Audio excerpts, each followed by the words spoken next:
Ito nga ang top 10 flip-top history. At ang una sa ating listahan ay ang pinakauna at nag-iisang back-to-back champion sa isabuhay tournament. Walang iba kundi si Batas. Hindi biro yung pinagdaanan ni Batas para makuha ang magkasunod na titulo. Kailangan dito ng matinding dedikasyon at 100% sa bawat laban. Kasi yung mag-champion ka ng isang beses sa tournament ay napakalaking bagay na. Yun pa kayang kunin mo yung 2 corona bilang kampiyon. Take note magkasunod na taon yung trinabaho yun. Kumbaga walang gaanong pahinga.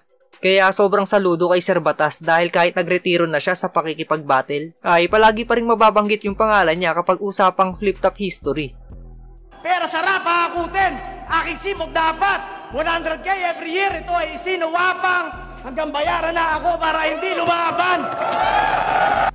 Sunod ang pinakaunang isabuhay at 2x2 champion na si Shehi. Pinakaunang nagkampiyon sa 2 major tournament ng liga. Yan naman ang ambag ni Shehi kapag usapang history.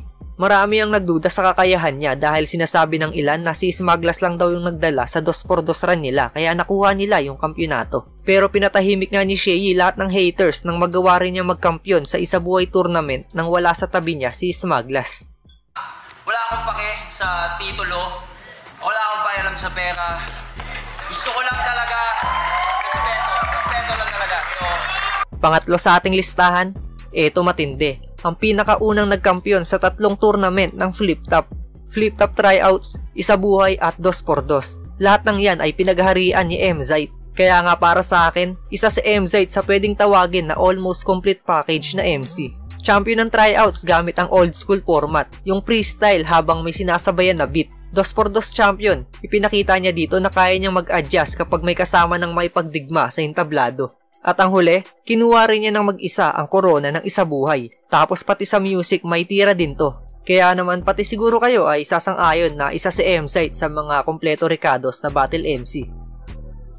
Sa pang-apat na pwesto, ang first 3-way battle sa flip-top. Way back 2011 ay naging usap-usapan ang 3 may init na MC. Yun nga ay sina Looney, Delo at Balakid. Nung mga panahon na to, marami ang gustong makakita na maglaban ang hari ng tugma at hari ng rebuttal para matuldukan na ang mga katanungan na kung sino ba ang mas matibay na kalasag sa kanilang dalawa. Pero kasabay nito, ang pag-angat din ng pangalan ni Balakid dahil sa lalim at bigat ng mga bara na ipinapamalas niya sa kada battle. Kaya naman noong Ahon 3 ay ikinasana ni Enigma ang battle sa pagitan nilang 3. Delo versus Balakid, Looney versus Delo, Balakid versus Looney. Unang beses namin yan susubukan, 3-way sila na 1-on-1 silang 3. Sa ikalimang pwesto, ang pinakaunang 1 round, 5 minutes battle. Naganap ito noong magkatapat si Apex at Balakid sa pinakaunang Universikulo event. Tig-1 round lang yung ibabanat nila pero tatagal naman ito ng 5 minuto. Naiiba kumpara sa typical na 3 rounds battle. Sobrang naging classic ng battle na to dahil kakaibang style clash ang ipinakita nila sa atin. Sa ika-6 naman ang first ever 5-on-5 battle. Ito ay sa pagitan ng Calabarzon at Central Luzon Division. Naging panggulat sa gabi yung battle na to. Pinangunahan ni Tipsy D at 3D yung Central Luzon, habang Vintage Saito at Ratrat ni Rapido ang pinanggiba ng Calabarzon. Sa huli, mas nangibabaw ang chemistry ng Calabarzon boys at sila ang nag-uwi ng panalo.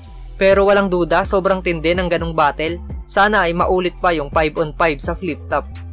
First time in the world, 5-on-5! Sa ika-7 pahina, ang pinakaunang Royal Rumble na naganap sa flip-top. Pinagtapat ni Enigma si Lamot, Sibil, Lanceta, Dilim at Cripply para maisagawa ang Royal Rumble. At hindi nila tayo binigo dahil iba't ibang estilo yung nasaksihan natin sa laban na yun. Pero sa huli, si Mot ang nakasungkit ng panalo. Sa ika-8 pwesto naman, ang 4 rounds battle ni Apex at Aklas. Mukhang bitin sa tig-3 ikot ng laro si Apex at Aklas kaya naman napag-usapan nila na dagdagan pa ng tig-1 round ang banat nila. Promo lang ang battle na to pero kay Enigma na mismo nang galing na napaka-solid ng naging laban. Promo lang yung battle na yan pero puta na, yan yung buong racial lyricismo, flip-top. Nakalista naman sa pangsyam ang first MC versus PMC 2-on-2 battle. Ito ay sa pagitan nila Lil Sisa at Hearty the Bomb kontra kila Rapido at Moxwan. Very entertaining yung naging battle at the same time ay makikita mo pa rin yung skills sa kanila. At yun, si Sir Enigma ang may kasalanan ng lahat. Dagdag ko lang para sa mga hindi nakakaalam, Dati na naglaban si Lil Sisa at Hearty Dabam at ganun din si Rapido at Moxwan. Ang pang-10 at huli sa ating listahan, ang pinakaunang battle rematch sa liga ng Flip Top. Bihira mag-rematch dito. Kadalasan nangyayari yung ganyang bagay kapag pareho silang sumali sa tournament at dumating sa punto na sila na mismo yung magkatapat. Ganyan nga yung naging senaryo ni Rapido at Acer. Una silang naglaban sa Gubat 3 noong 2015 at sa sobrang ganda ng ipinakita nila, nauwi sa tabla ang laban. At makalipas nga ang 1 taon ay pareho silang sumali sa Isabuhay tournament at nasa iisang bracket pa sila. Kaya naman pagkatapos nilang manalo sa unang yugto ng torneo, sila na muli ang nagkatapat. Ang pangalawang laban nila ay ginanap sa Aspakan 4 noong 2016 at sa punto na to, si Acer na ang tinanghal na panalo.